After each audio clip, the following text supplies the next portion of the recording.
नमस्कार, स्वागत है आप सभी का आपके अपने प्यारे परिवार लर्निंग डे पर। और दोस्तों, मैं हूं आपके साथ आपका अपना दोस्त सौरभ ओझा।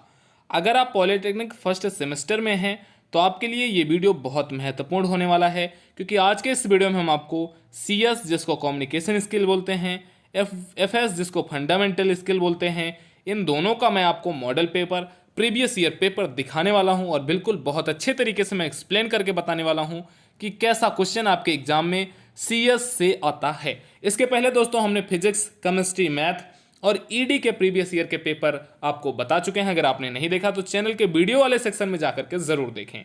इसके साथ ही साथ केमिस्ट्री के 25 टॉप मोस्ट इंपॉर्टेंट क्वेश्चन का भी वीडियो मैंने डाल रखा है, उसको अभी आप देख लें। ये PDF आपको कहाँ मिलेगा इसके बारे में मैं वीडियो के बीच में बताऊंगा।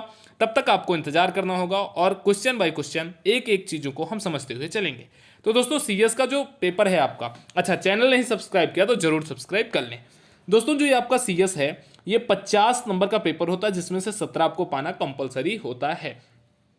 इसमें नोट में सबसे पहला क्वेश्चन जो लिखा रहता है वो कहता है कि सभी क्वेश्चन आपको अटेम्प्ट करने हैं। इसमें जो पहला क्वेश्चन आता है वो आपको क्वेश्चन आंसर टाइप में आएगा। इसमें से आपको 3 क्वेश्चन के आंसर देने होंगे और सभी जो क्वेश्चन होंगे वो 4 नंबर को होंगे, मतलब 12 नंबर जो होगा आपको वो क्वेश्चन नंबर 1 से मिलने वाला है। अब इसमें कम्युनिकेशन क्या है इसके बारे में आपसे पूछ रहा है, और कम्युनिकेशन का सोसाइटी में क्या यूज है इसके बारे में आपसे पूछ रहा है। मतलब जो एक क्वेश्चन बनता है दोस्तों, आप बेसिक ऐसे समझ सकते हैं कि वो कम्युनिकेशन से बनता है, कम्युनिकेशन के अबाउट आपसे पूछता है। दूसरा जो क्वेश्चन है इसमें वर्बल और नॉन वर्बल में आपको अंतर बताने हैं। ये क्वेश्चन महत्वपूर्ण क्वेश्चन है जो मैं आपको 1 बाय 1 बता रहा हूं कि कम्युनिकेशन क्या है, वर्बल नॉन वर्बल क्या है, और गेस्चर क्या है कम्युनिकेशन के, और कम्युनिकेशन गेस्चर का इंपॉर्टेंस क्या है, ठीक है।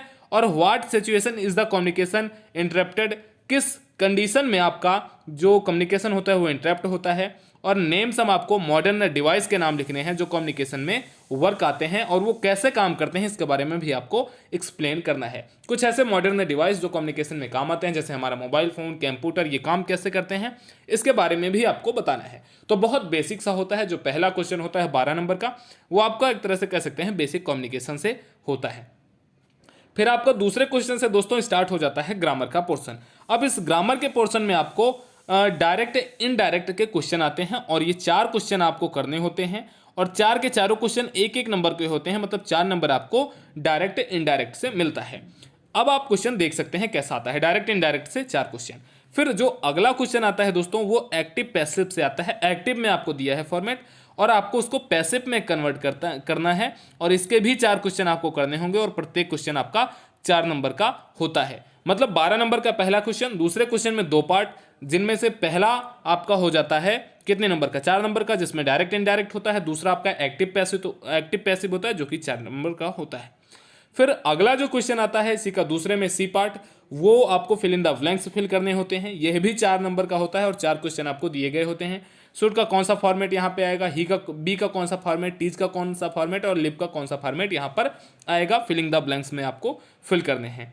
ठीक है दोस्तों, तो इस तरीके से आपको कुछ बढ़िया बढ़िया क्वेश्चन आपको, अब यहाँ पे पंक्चुएशन आपको लगाना है। जो ये I am sure I will be able to do a lot of work said the boy, अब आपको इस पे पंक्चुएशन लगाना है, कहाँ पे कामा, कहाँ पे बड़ा लेटर, कहाँ पे छोटा लेटर, ये आपको करना है। अब डिफाइन एडजेक्टिव के आपको एग्जेक्टिव को डिफाइन करना है, और एग्जेक्टिव के आपको 2 एग्जाम्पल लिखने हैं। मतलब आप कह सकते हैं कि बहुत बेसिक है। अगर आपने नॉर्मल भी कम्युनिकेशन पढ़ा होगा और नॉर्मली अगर आपको थोड़ा बहुत भी अगर आइडिया होगा आपको ग्रामर का, तब आप आसान तरीके से इन सभी प्रश्नों को सॉल्व दोस्तों कर सकते हैं।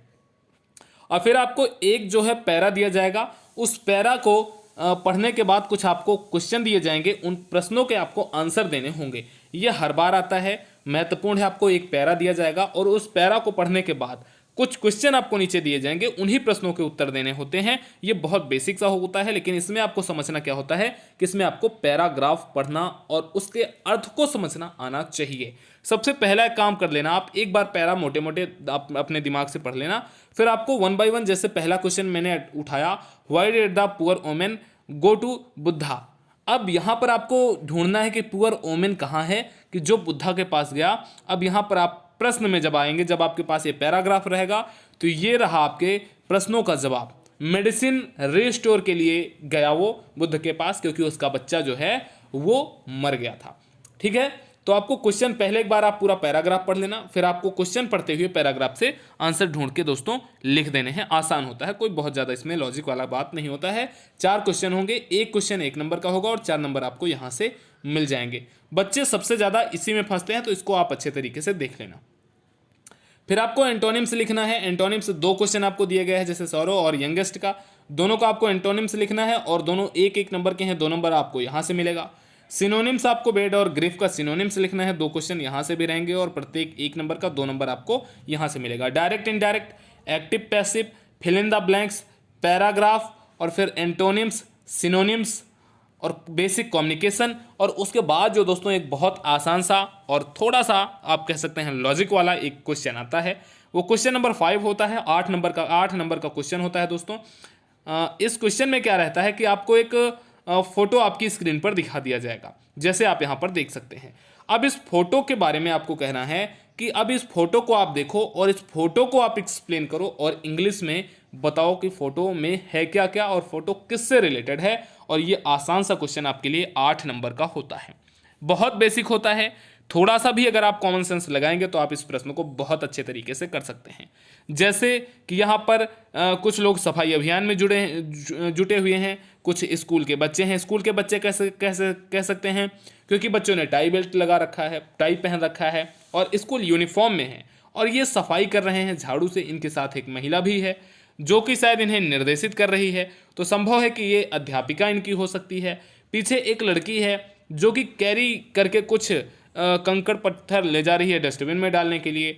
बच्चे सड़क की सफाई कर रहे हैं और साइड में जो सड़क बनी हुई है, सड़क के साइड में जो फुटपाथ है उसकी भी सफाई कर रहे हैं। अब इसी के बारे में आपको अच्छे तरीके से एक्सप्लेन करते हुए जाना है। ध्यान देना है कि आपको सबसे पहले एक एंड से दूसरे एंड तक हर एक चीज़ को आपको एक्सप्लेन करना होता है। उसमें जितना ज़्यादा से ज़्यादा आप इसमें वर्ड लिखेंगे, जितना अच्छे वर्ड आप लिखेंगे, उतना ही बढ़िया आपको नंबर मिलते हैं। और ये पैरा जो होता है दोस्तों कम्युनिकेशन स्किल का, ये 8 नंबर का आता है। बहुत सारे बच्चे इसमें बढ़िया परफॉर्मेंस करते हैं, जिनका थोड़ा सा भी लॉजिक वाला कॉन्सेप्ट स्ट्रांग होता है, वो बहुत बढ़िया नंबर इस पैरा वाले कॉन्सेप्ट से लेकर के आते हैं। तो और उसके बाद या तो आप ये पैरा कर सकते हैं या फिर आपको पैराग्राफ लिखना है कि इलेक्ट्रिसिटी के बारे में, what I use a computer for, हम कंप्यूटर किस लिए यूज करते हैं, a great day with a friend, इसके बारे में आपको पैराग्राफ लिखना है। चाहे आप इस फिगर के बारे में एक्सप्लेन करें या फिर आप इस पैराग्राफ के बारे में आप लिख सकते हैं, इनमें से किसी एक पर। नो ऑन एनी वन, ये जो आपको 3 टॉपिक दिए गए हैं, 3 टॉपिक में से किसी भी एक टॉपिक पर आपको पैराग्राफ लिख देना होता है। फिर आपसे एक एप्लीकेशन लिखने का होता है। एप्लीकेशन वाला फॉर्मेट 6 नंबर में आता है। 6 नंबर में आपको एक एप्लीकेशन लिखना होगा। एप्लीकेशन किस चीज़ से रिलेटेड हो सकता है ये तो क्वेश्चन में ही रहता है, बट आपको जो एप्लीकेशन का बेसिक होता है कि आपको ग्रीटिंग कहाँ लगानी है, आपको अपना एड्रेस, नाम कहाँ, ये सारी चीज़ें कहाँ और किस लैंग्वेज का आपको यूज़ करना है, ये सारी चीज़ें आपको पता होनी चाहिए। बस इतना सा ही बेसिक कॉन्सेप्ट होता है कम्युनिकेशन स्किल का। बहुत आसान होता है कम्युनिकेशन स्किल, बहुत बढ़िया आप इस पेपर को अटेम्प्ट कर सकते हैं। अविरल सर ने बहुत बढ़िया क्लासें कम्युनिकेशन स्किल पर लिया है। आप चैनल के वीडियो और प्लेलिस्ट में जाकर के कम्युनिकेशन स्किल का वीडियो जरूर देखें। ये पीडीएफ आपको नीचे डिस्क्रिप्शन में दिए गए लिंक के माध्यम से टेलीग्राम पर मिल जाएगा। अगर आपका कोई क्वेरी है, कोई डाउट है, तो नीचे डिस्क्रिप्शन में दिए गए लिंक के माध्यम से आप इंस्टाग्राम पर जुड़ के या लर्निंग डे 7080 आप इंस्टाग्राम पर सर्च करके आप वहां पर अपना क्वेश्चन भेज सकते हैं। तो दोस्तों चैनल को जरूर सब्सक्राइब करें, अपने दोस्तों को जरूर भेजें। नमस्कार, जय हिंद।